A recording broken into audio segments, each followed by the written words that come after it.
The radio crackled twice, then cut out. Just white noise after that. No music, no weather. Update, nothing but static. I remember standing behind the front desk, watching the snow pile higher on the lot, thinking how strange it was for the signal to drop. The antenna was mounted well above the roof line. It had made it through worse storms. I tried fiddling with the dial, but every station was the same. A dull hiss, like someone whispering just below the surface. That was the first thing that felt off that night. Not wrong exactly, just off. Like something had shifted and I hadn't caught it in time.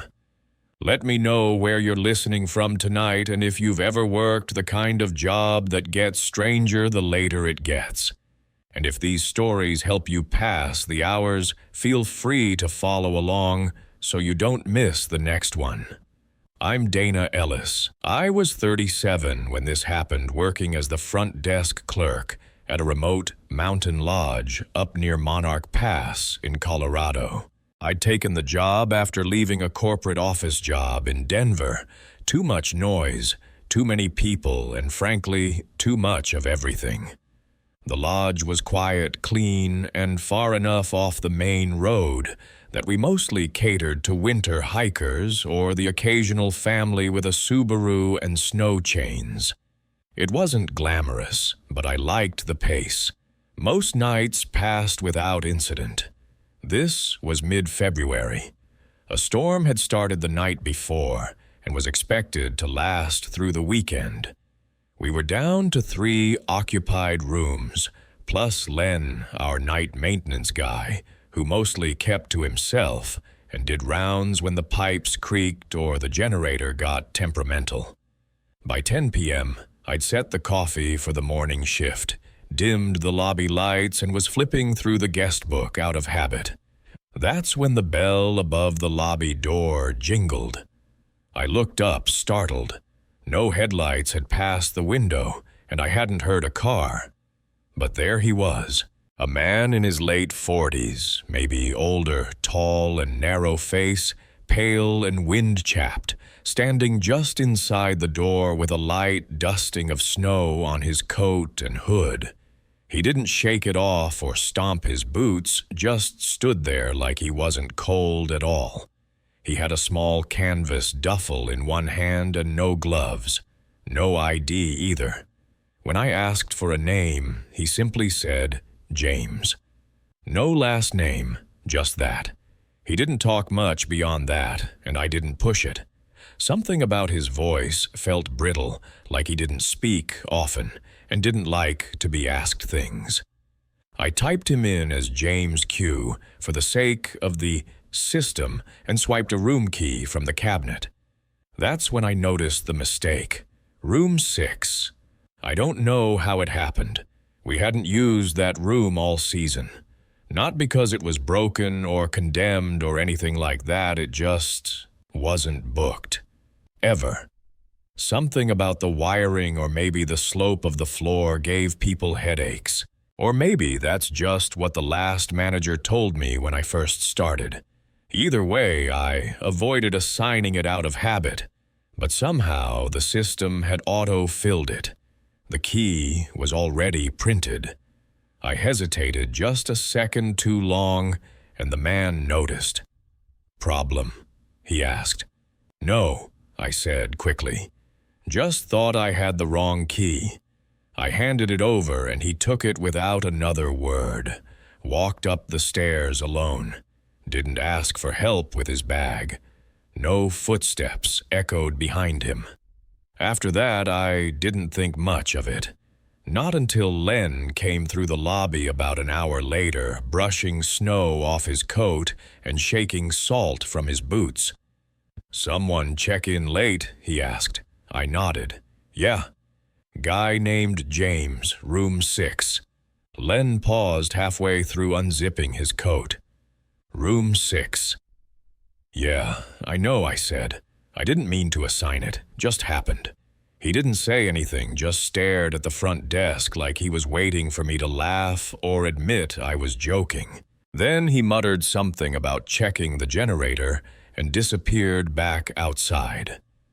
Around 12:30 a.m., the power flickered, just once. I checked the breakers behind the office and saw nothing out of place, but when I stepped back into the lobby, the radio was on again. Not music this time, but a voice. Just a low, crackling voice, whispering something unintelligible. I turned the dial again. It stopped. Static, then silence. The guest log showed no new activity, no calls, no requests. Still, I had the odd feeling that someone had come downstairs. The scent of cold air lingered, and the floor near the fireplace had wet boot prints that hadn't been there an hour before. I checked the security monitor, grainy black and white feeds from 4 angles, and rewound them. Nothing. No movement on the stairs. No one crossing the lobby. No doors opening. Around 2:00 a.m., I made myself a fresh cup of coffee and stepped outside for air. The snow was still coming down thick and quiet. No tire tracks, no footprints leading to the road, just an unbroken white sheet from the lot to the tree line. Back inside, I sat behind the desk and flipped through the ledger again. Room 6 still showed as occupied, but the heating control panel said the thermostat hadn't registered any movement since check-in. That shouldn't have been possible. Even if someone slept still, the motion sensor usually triggered every 30 minutes or so. I tried calling the room. No answer. I don't know what made me do it. Boredom maybe, or that weird buzz in my ears that sometimes comes with low pressure and snow. But I pulled the master key from the drawer and made my way up the stairs. The hallway was dead quiet. Room 6's door was shut. The Do Not Disturb sign was hanging on the knob, even though I hadn't seen him take one. I knocked once, twice. Nothing. I slid the key in and turned the handle. The room was dark, not just dim, completely unlit. The blinds were drawn tight, and the air felt still, like the heat hadn't kicked on at all. I stepped in slowly, calling James as I scanned the space. The bed was made, crisp, untouched. No sign of the duffel bag, no coat, no boots, no trace of anyone ever being there. The bathroom door was open, lights off, empty. I backed out slowly, re-locked the door, and stood in the hallway for a minute, just listening. Nothing moved. No creaks, no hums, not even the usual clicks from the baseboard heaters. Back downstairs, I tried to check the logs again. The reservation still showed active. His name was still there. But the Wi-Fi connection from that room, it had dropped around 10:57 p.m. and never came back. Len came back through around 3:30 to change out the mop water. I told him what I saw, or didn't see. "You sure he ever checked in?" he asked quietly without looking at me.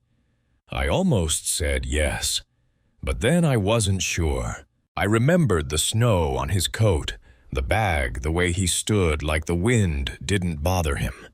But when I tried to remember what car he drove or how he paid, my mind came up blank. I reopened the drawer. The room 6 key was back, lying exactly where it should have been, label facing out.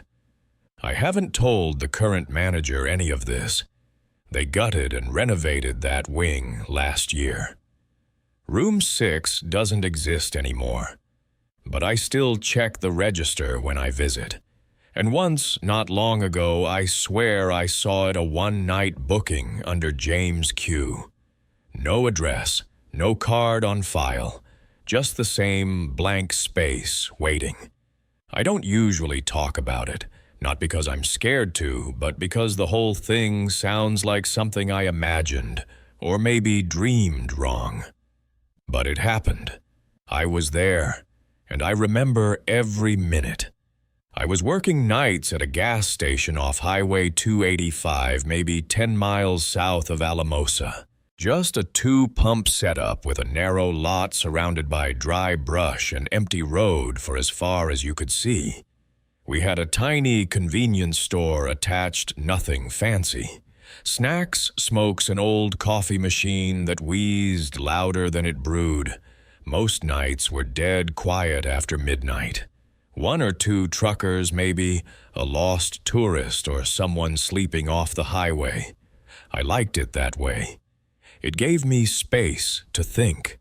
I'd usually park myself behind the counter with the monitor feeds up one eye, on the door the other half on a crossword, or a police scanner running in the background. That night started like any other. Cold. Clear. Wind moving through the sagebrush like a whisper. We were deep into March, but the air still bit when you stepped outside. Around 2:45 a.m., I remember flipping through the register receipts, checking for mistakes.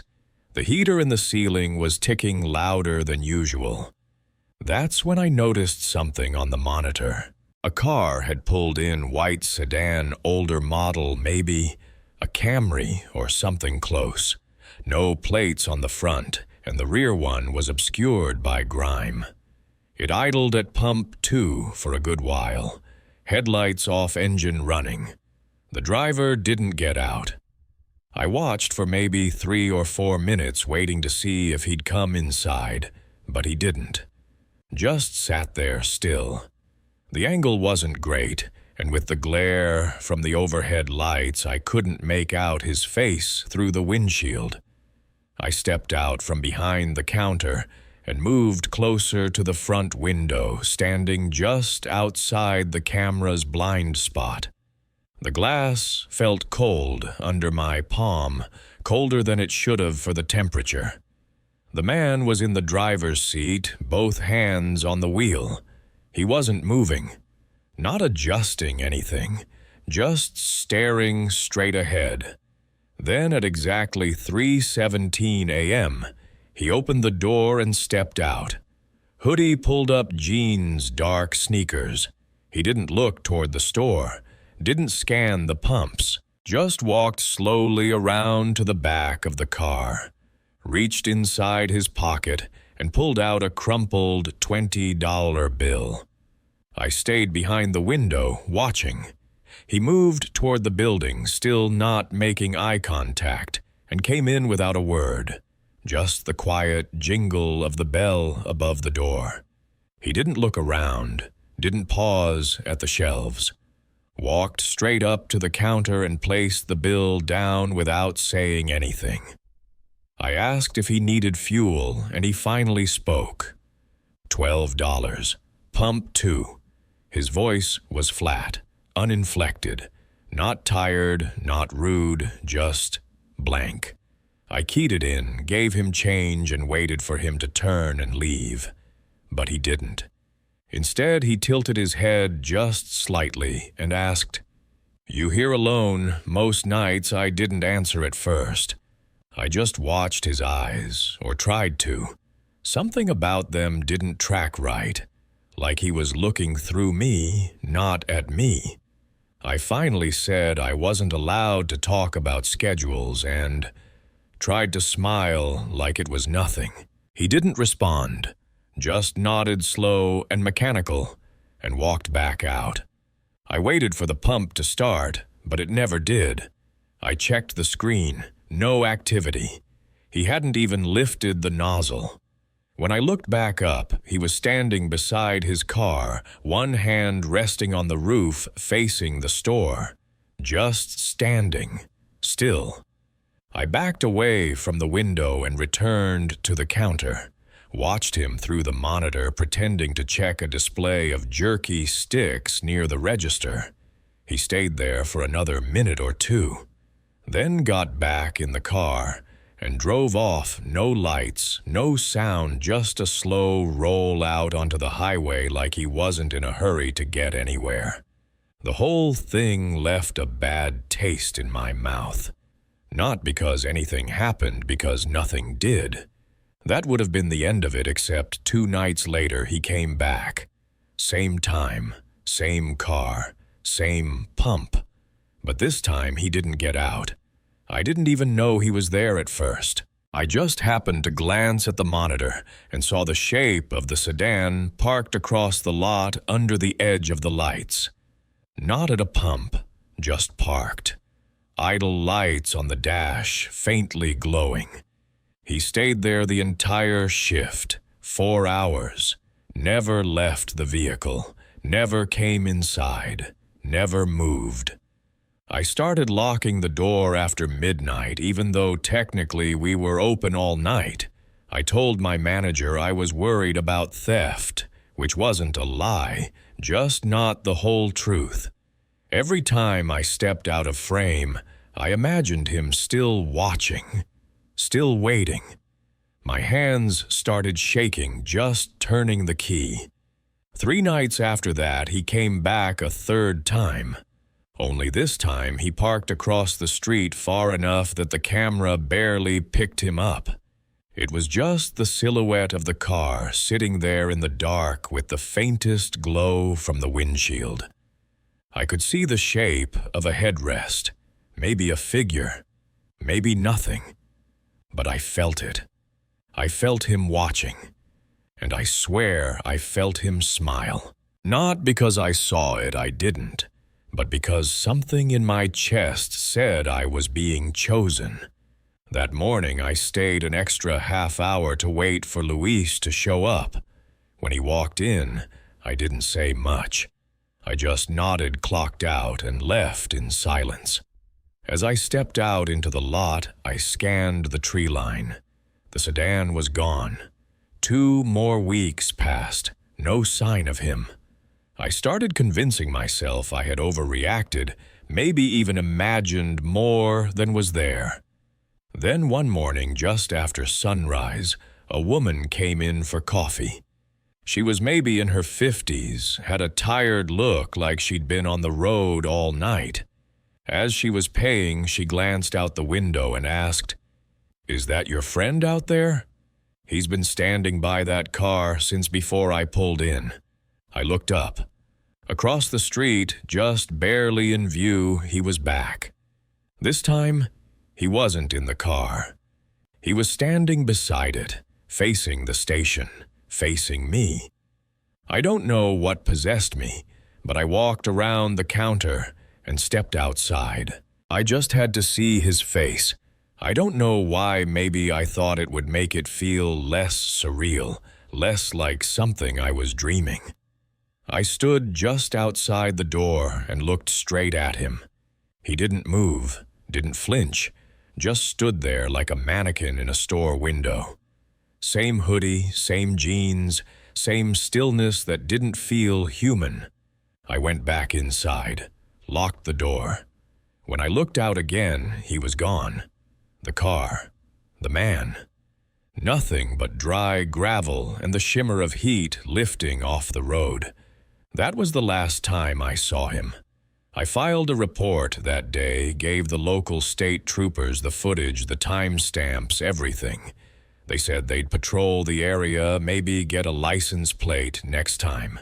But there was no next time. He never came back. I stayed in that job 3 more weeks. Long enough to finish the quarter. Long enough to wonder every night whether he was just out of sight again, watching from the dark. And even now, when I pass an empty lot on a quiet highway or see a car idling with no one around, I feel it again, that pressure in my chest, that knowing. I never found out what he really wanted, but I have a bad feeling. I was supposed to. Back in 2022, I stayed in an Airbnb that changed the way I think about being alone. Not in a big, dramatic way, nothing horror movie obvious. But in a quiet, calculated way, that still gets under my skin when I let myself think too hard about it. I had booked the place for a month-long stay down in South Carolina, just off the coast. I was trying to finish a design project for a client out of New York, and I figured a change of scenery would help me focus. It was a quiet stretch of off-season beach town pastel houses with empty rocking chairs, diners that closed at 3 p.m., and a breeze that never quite stopped moving the trees. The Airbnb was run by a sweet older woman named Miss Ruth. She was in her late 70s, maybe early 80s, and lived in the main house at the front of the property. The guest cottage I stayed in was separate, tiny, but charming, tucked under 2 tall oaks with Spanish moss hanging like curtains. When I checked in, Miss Ruth offered me sweet tea in a mason jar and told me about her late husband, who'd built the place back in the 60s. She said the cottage had been empty since the pandemic and that I was her first guest in almost 2 years. I remember thinking it was the quietest place I'd ever stayed. No traffic, no neighbors, just wind through the leaves and the occasional soft creak of the floorboards when I turned too quickly. The first week went by without anything strange. I worked most days from the little breakfast nook by the window. I'd go into town every few days to grab groceries or stretch my legs. The only store that stayed open past 8 was a gas station with a flickering sign and a guy behind the counter who always seemed surprised anyone walked in. I started sleeping better than I had in months. No sirens, no slamming doors, no upstairs neighbors stomping around like in the city. But around the 10th night, I started to notice small things. Subtle, easy-to-dismiss things. It started with the lights. The bedroom lamp would be on when I came in from brushing my teeth, even though I was sure I'd turned it off. Once or twice, I'd find the little welcome basket Ruth had left me sitting on the wrong shelf. I chalked it up to distraction or stress. I was working long hours, and my sleep schedule was erratic. I wasn't exactly proud of how messy I'd gotten. Dishes in the sink, laptop cables everywhere. I figured I was just mixing things up. Then I woke up one night, not from a sound exactly, but from the feeling that something in the room had changed. The cottage didn't have curtains, just sheer fabric panels on the bedroom window. The moonlight came through clearly, and that night it felt brighter than usual. I sat up and looked out. The yard was empty, but I remember thinking the shadow on the porch looked wrong, longer than it should have been, more like someone standing just out of sight near the wall. I got out of bed slowly and pressed my hand against the window. I couldn't see anyone, but the silence had weight to it. No insects, no breeze, just stillness. I turned on the porch light, nothing there. But the next morning, the welcome mat was gone.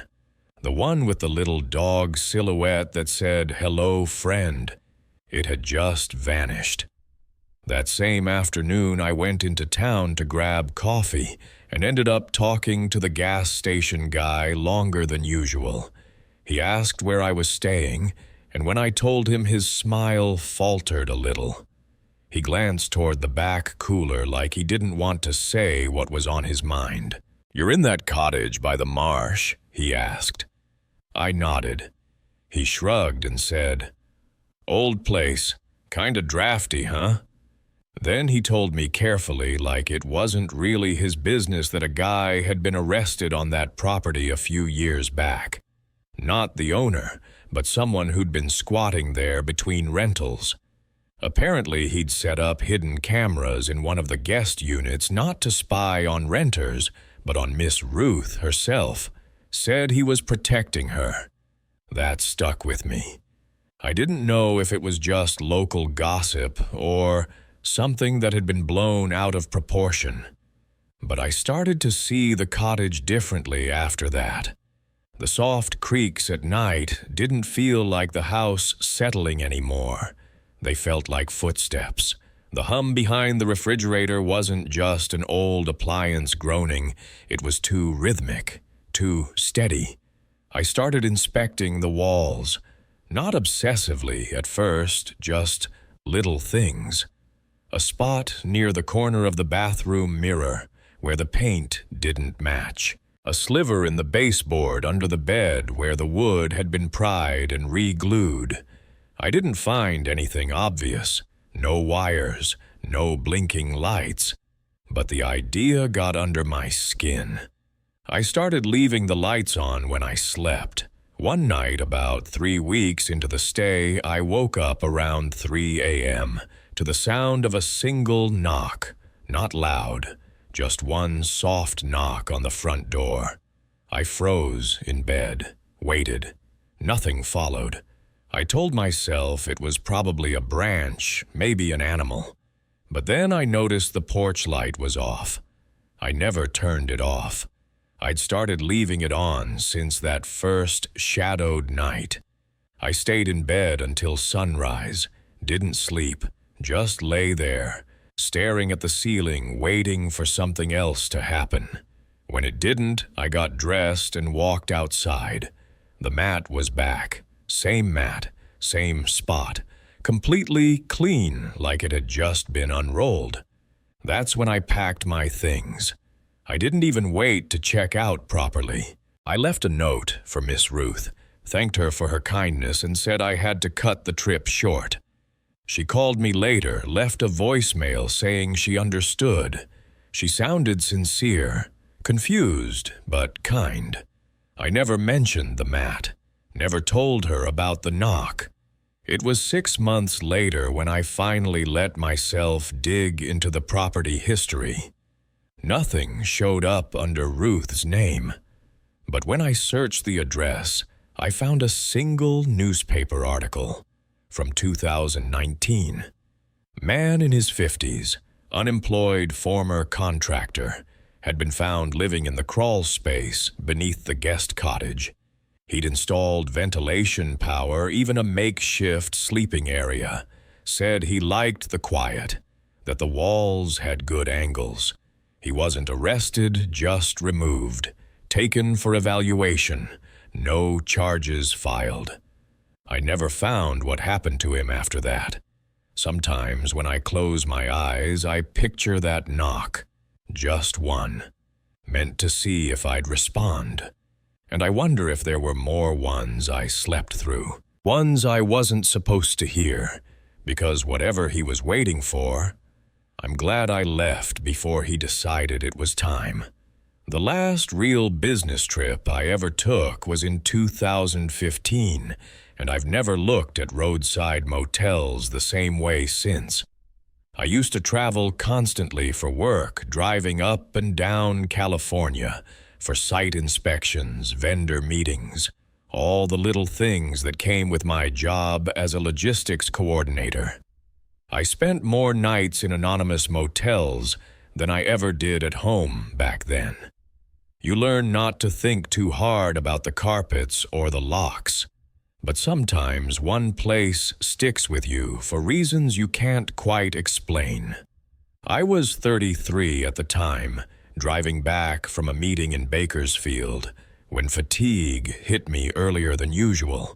I pulled off near Sonora, a small town tucked against the foothills, the kind of place that had one main street and a scattering of neon signs promising low weekly rates. I didn't want anything fancy, just somewhere quiet where I could sleep a few hours before finishing the drive the next morning.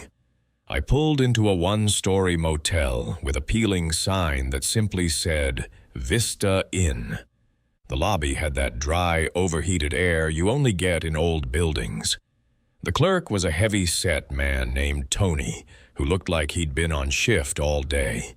He was polite enough, though he seemed more interested in the muted television behind him than in my ID. He handed me a brass key for room 207, told me checkout was at 11, and went back to watching the screen without another word. I settled in nothing unusual. The room was exactly what I expected: floral bedspread, chipped nightstand, faint smell of bleach that didn't quite cover cigarette smoke. I stretched out on the bed and was half asleep when I heard it. A faint, rhythmic knocking, not on my wall, but from above. At first, I thought maybe a pipe was loose, but it wasn't metallic. It was softer, more deliberate. Knock, pause. Knock, knock, then silence. I realized my room was on the second floor. There wasn't supposed to be anyone above me. Still, I brushed it off. Old buildings make noise. I put a pillow over my head and drifted off eventually. The next morning when I checked out, I asked Tony casually if someone had been working late in the upstairs rooms. He paused, gave me a strange look, then said, "We don't have an upstairs, sir. All the rooms are on this level." I thought he was joking, but when I walked outside, I realized he was right. It was a 2-story building. Yes, but the second floor was only decorative, a false facade. The windows above were painted on sealed. There wasn't any way for someone to stay up there. I laughed it off at the time. Probably just pipes, after all. I finished my trip and didn't think about it again until 2 months later, when I was routed back through the same area and ended up at the Vista Inn again. This time, Tony wasn't at the desk. A younger woman checked me in and gave me room 209. It was at the far end of the building, right under one of those painted windows. The first thing I noticed when I walked in was how cold it felt compared to the rest of the motel. Not the kind of cold you get from AC, but the kind that sinks into your skin. I unpacked, flipped through channels, and tried to ignore the uneasy feeling. Around midnight, I turned off the light and lay in bed. That's when I heard it again. The knocking. Same rhythm. Same pauses. Knock, knock, knock. This time it was coming from the closet door. I sat up, heart pounding, staring across the room. The closet was one of those shallow, sliding door setups, big enough for a suitcase. I hadn't used it. It was empty when I arrived. The knocking came again, faint but deliberate, as if someone on the other side was testing the wood. I forced myself to get up and slide the door open. Nothing. Just the smell of dust and the motel's faint mildew scent. I shut it quickly and sat back on the bed, too awake now to sleep. The knocking didn't return that night, but the next morning I noticed something strange. The room key in my pocket didn't say 209. It was stamped 207, the same room I had stayed in during my first visit. When I went to check out, I mentioned it to the clerk. She frowned, checked the ledger, then told me room 209 wasn't even in their system. She said the motel only had 22 rooms numbered 101 through 207 on the first floor, and 201 through 207 on the second. No 209. No record of it ever being used. I stood there for a while, not knowing what to say. I handed her the key, and she looked down at it like she'd never seen that number before. I left quickly after that. But about a year later, when I was driving through the area again, I couldn't help myself. I pulled into the lot just to see. The building was shuttered plywood over the windows, a faded for sale sign out front. Curiosity got the better of me. I parked, walked around the side, and counted the doors. There was a 207, there was a 208, and there at the very end was a door marked 209. The wood was rotted, the paint flaking, but the numbers were still nailed in place. I tried the handle. It was locked. I told myself I was imagining things, that maybe the system had changed since the last owner. But when I turned to leave, I noticed something scratched into the frame. Deep gouges, like someone had dragged keys or nails across the paint over and over. It formed no words, just lines crossing each other in frantic marks. I walked back to my car without looking back. I never stayed in Sonora again. But sometimes when I wake in unfamiliar hotel rooms, I listen for that rhythm. Knock, pause, knock, knock. And I wonder if one night I'll hear it again. Because if room 209 never existed, I still don't know where I spent the night. I don't usually talk about my years driving nights. People either imagine it was boring or assume it was dangerous every shift, when in reality it was mostly in between. A lot of waiting, a lot of empty streets with only a few rides that stuck with me. One of them, though, I'll never forget. It was 2019, and I'd been working nights for almost a decade, mostly around Kansas City. The downtown had grown cleaner, safer, more lit up by then, but the industrial stretch east of the river still had an edge to it.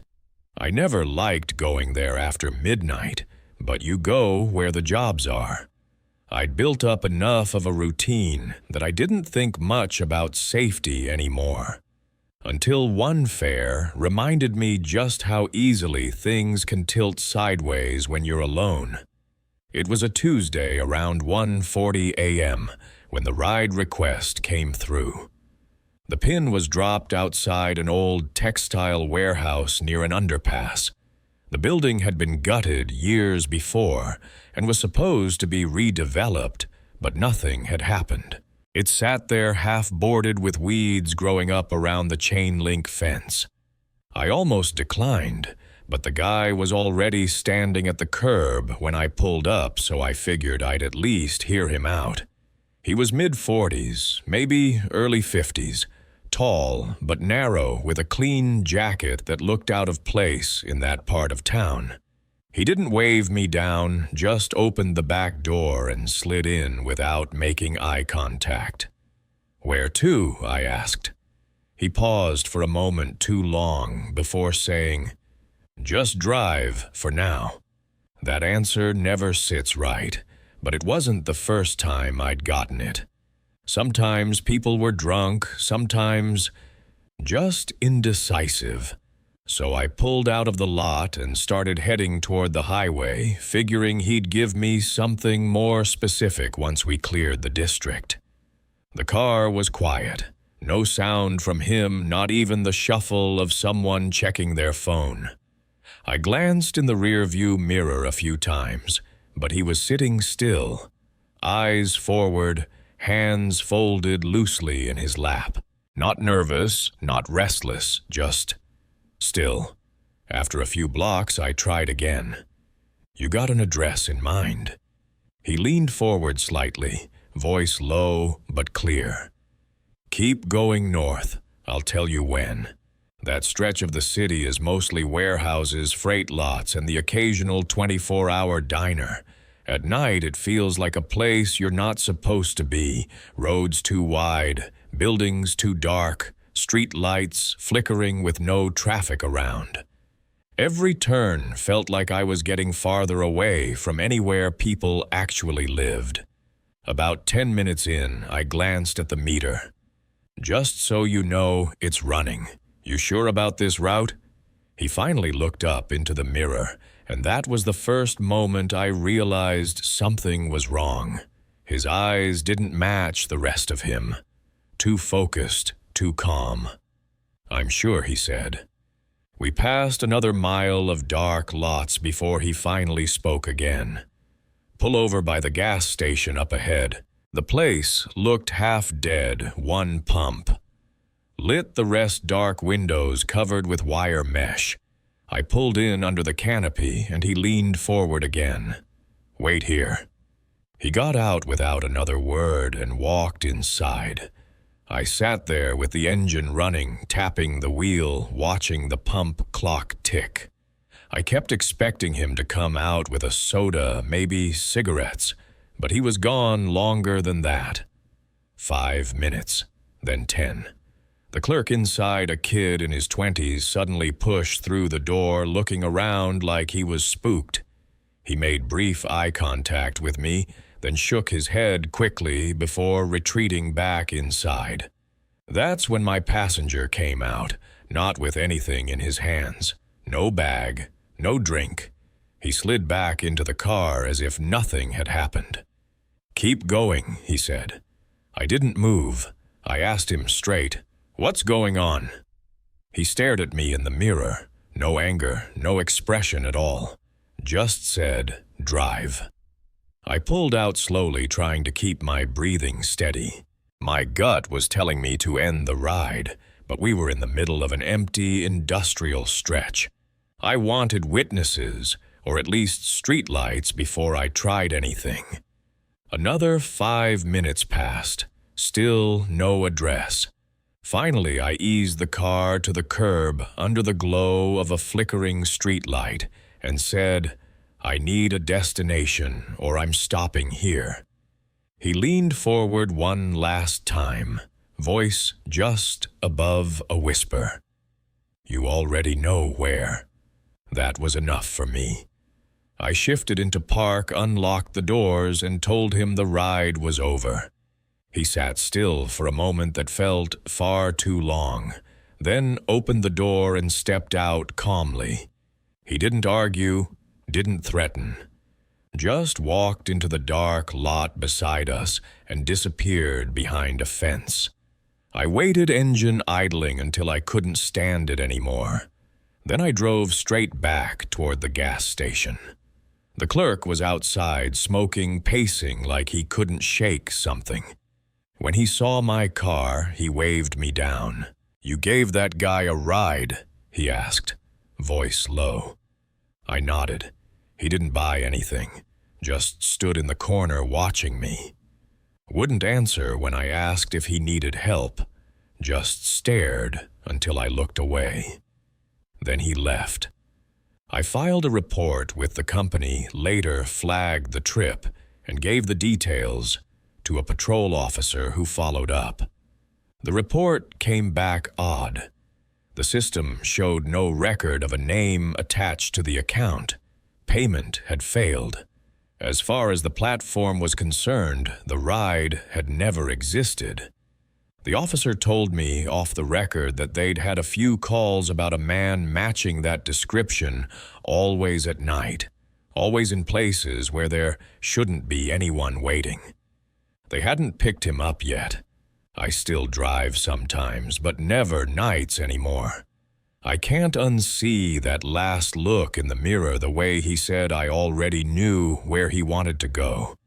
Because even now, years later, I can't shake the thought that maybe he was right. And I don't want to know what would have happened if I'd kept driving. I used to work nights at a small gas station along Highway 285, not far from Alamosa. It was one of those lonely stretches where the lights from the pumps were the only thing breaking up miles of black prairie.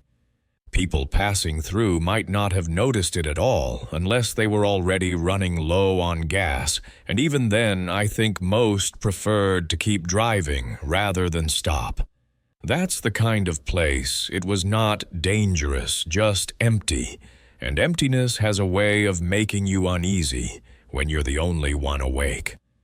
My shift ran midnight to 8, 6 nights a week, and most of the time I could count on fewer than a dozen customers.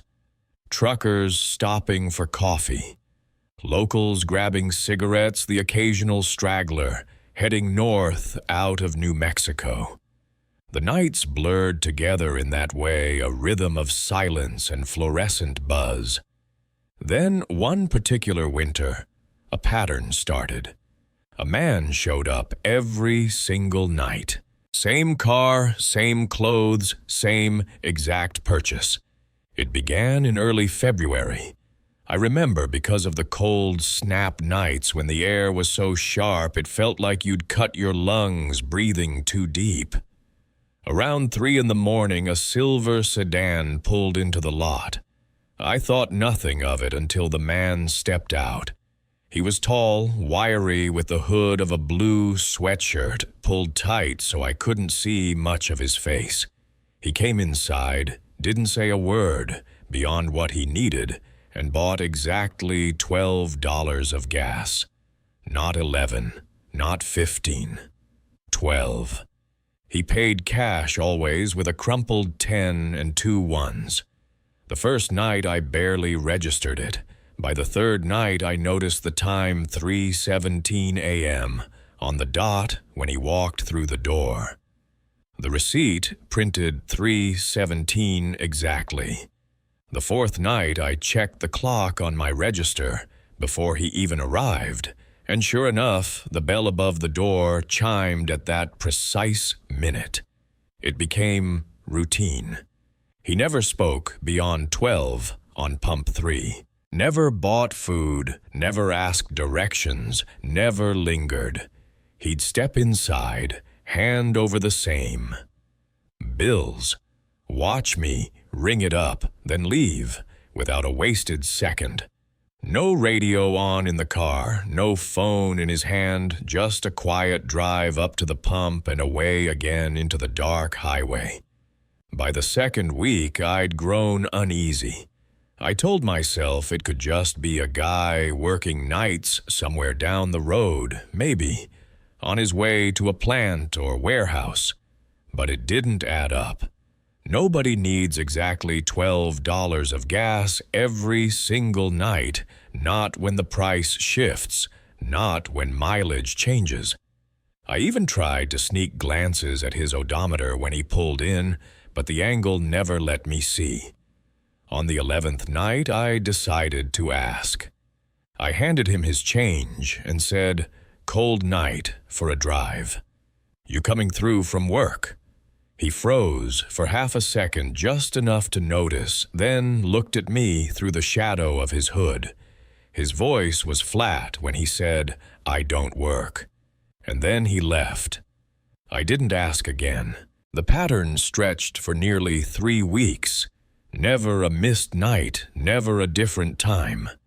I began dreading the moment watching the clock tick toward 3:17 with a weight in my chest.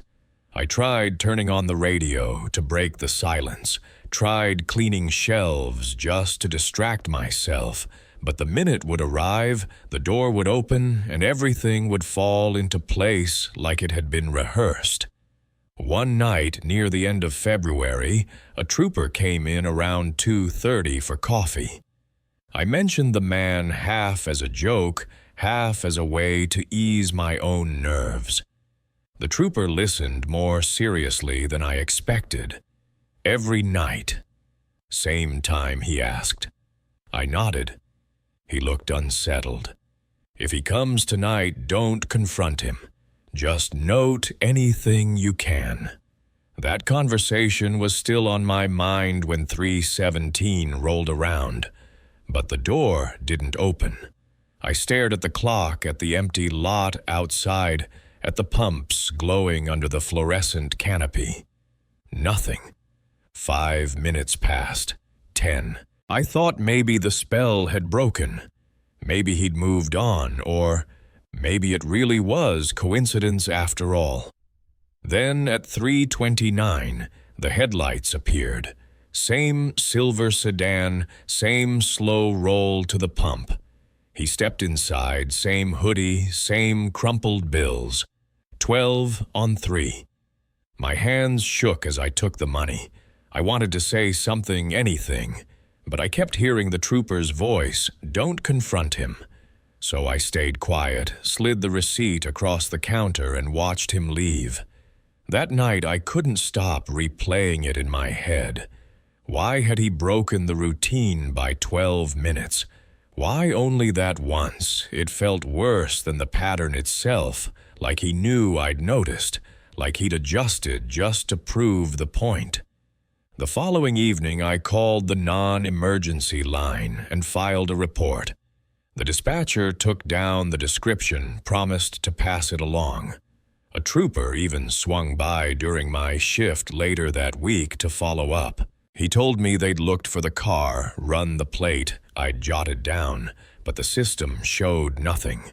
No registration under that number, no record it existed at all. The visits stopped after that, not gradually, not tapering off. Just one night, it was 17 came and went, and the lot stayed empty. Same the next night, same the next week. Sometimes I wonder if I made more of it than I should have, if my boredom on those long nights inflated something harmless into something sinister. But then I remember that last offbeat night, when the routine slipped, and how he looked at me just a little too long when he handed over the cash. I still work nights from time to time, filling in for other attendants. And every time the clock ticks toward 3:17, I catch myself staring at the lot, waiting for headlights that don't appear. But I know one thing. If I ever see that silver sedan pull up again, I won't be there to sell him his $12 of gas. I was in Ely, Nevada for work when it happened. My company had sent me out to assess storm damage claims scattered across rural parts of the state, and the drive was so long I broke it into 3 days.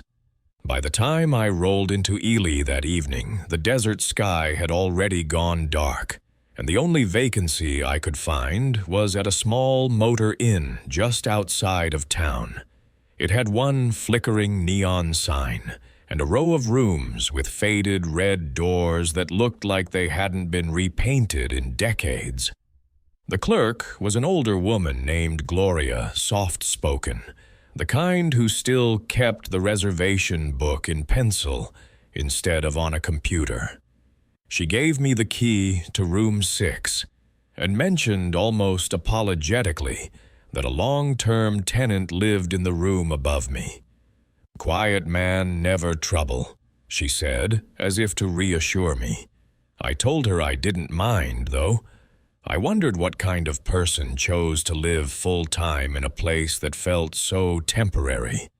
The room was what you'd expect for $65 a night. Thin carpet with the smell of bleach baked into it, a small television bolted to the dresser, and a window that rattled faintly when trucks went by on the highway.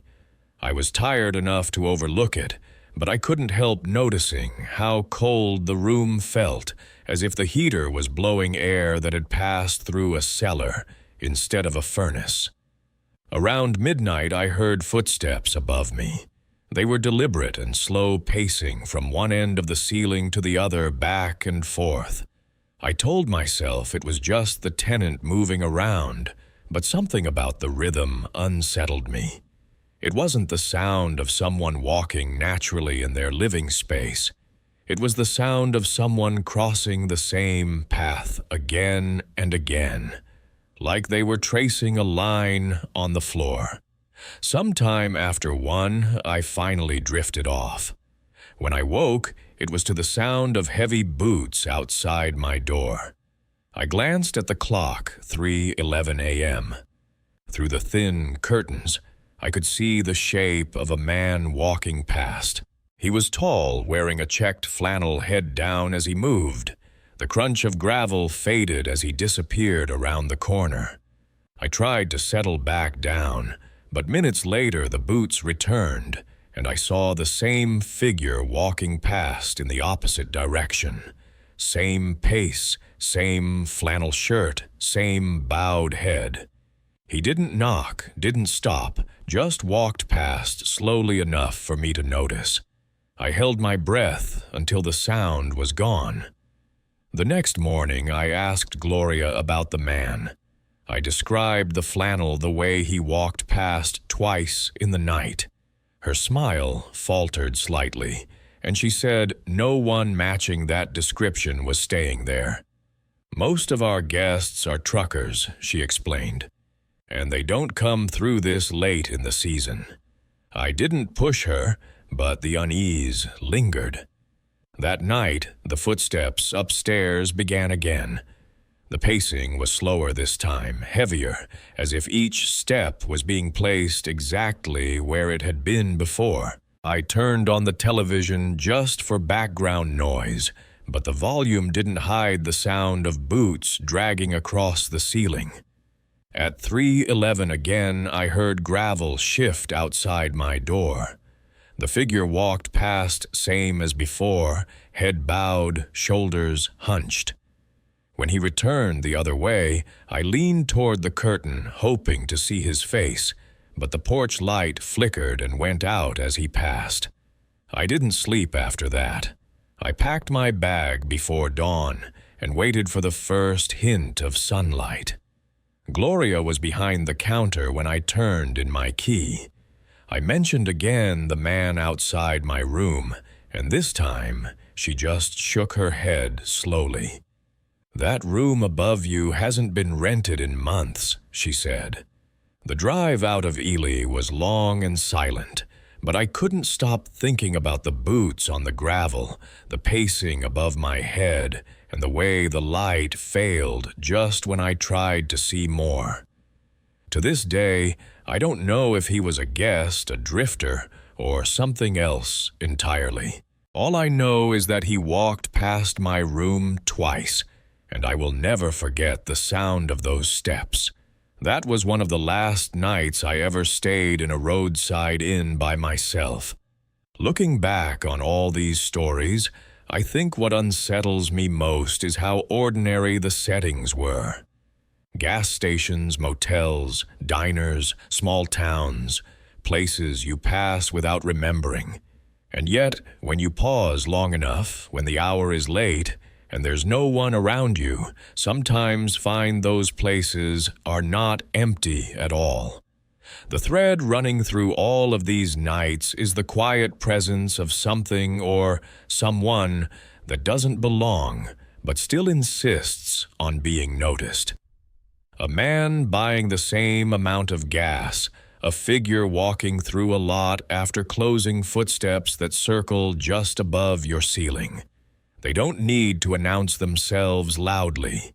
They just appear, and once you've noticed, you can never unhear the sound or forget the way they moved. I think that's the real reason these stories stay with me. It's not the fear of violence or even danger. It's the reminder that sometimes the world doesn't make sense in ways we can't quite put words to. And when it happens late at night on some forgotten stretch of highway or in a room you'll only sleep in once, you carry that silence with you forever. Thank you for staying with me until the very end of tonight's stories. If you found them unsettling in the same quiet way they unsettled me, I hope you'll consider subscribing, sharing these with a friend, or listening again on another night. And tell me, have you ever found yourself awake at a strange hour, hearing footsteps or voices you couldn't explain? I'd like to know your story. Sleep well, and good night.